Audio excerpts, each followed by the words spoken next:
So in the last few days, we've seen a lot of polls come out that all give very bad news to Donald Trump and the Republican Party. First and foremost, Trump's approval rating has hit a low of 36%. Disapproval rating is almost at 60%, the highest of his presidency.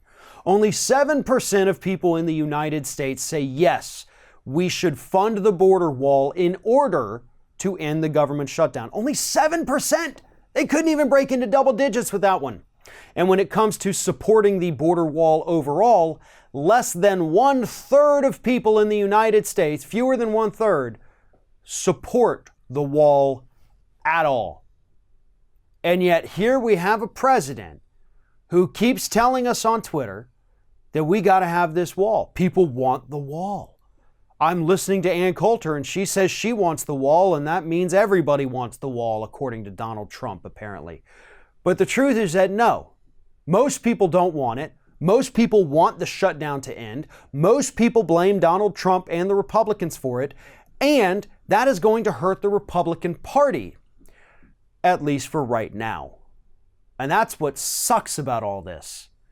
The American public as a whole has an attention span of roughly 2 months, maybe, and I think that's being way too generous. Here's the thing. If the 2020 election were 2 months away from now, this government shutdown would absolutely decimate the Republican Party.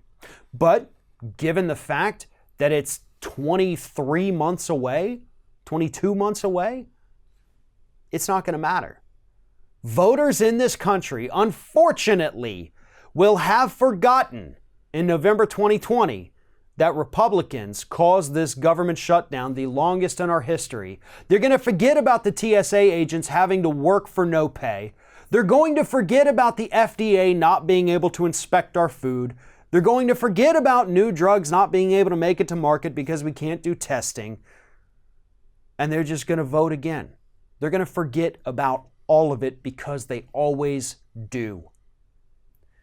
And that, to me, is the worst part of this. It ultimately means that nobody is actually going to be held accountable for this. I mean, when you shut down the federal government for 30 days or more, you shouldn't have a job anymore, should you? And that's the case of Mitch McConnell right now. We have had at least 6, maybe 7 by this point, bipartisan bills come out of the House of Representatives that would have reopened the government had Mitch McConnell allowed a vote in the Senate, and Trump could have signed it. But Mitch McConnell hasn't even allowed a vote. Therefore, he is just as responsible at this point as Donald Trump.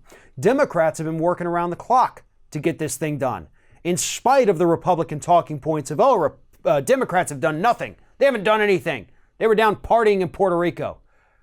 They've proposed at least 6 pieces of legislation, voted on it, passed it. And then Republicans were the ones who didn't do anything with it.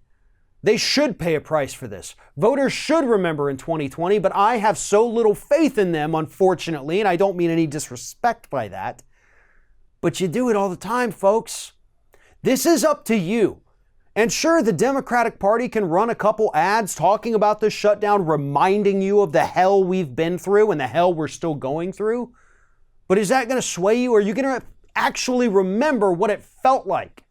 Are you going to remember the bread lines wrapped around food kitchens in D.C. from federal workers who can't afford to buy food anymore? Are you going to remember that? Are you going to remember how you felt when you saw those pictures?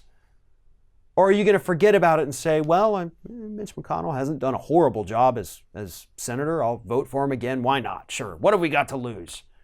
The answer is everything. We have everything to lose. We still do. So if voters forget about this, or if they move on, to whatever the next outrage is going to be, then yeah, Republicans are going to walk away from this scot-free. No repercussions, no ramifications, just good old, we shut the government down for over a month, and there is nothing you voters are willing to do about it. Don't let them be right. But in order for that to happen, that depends on the American public paying attention and, more importantly, not forgetting what has happened.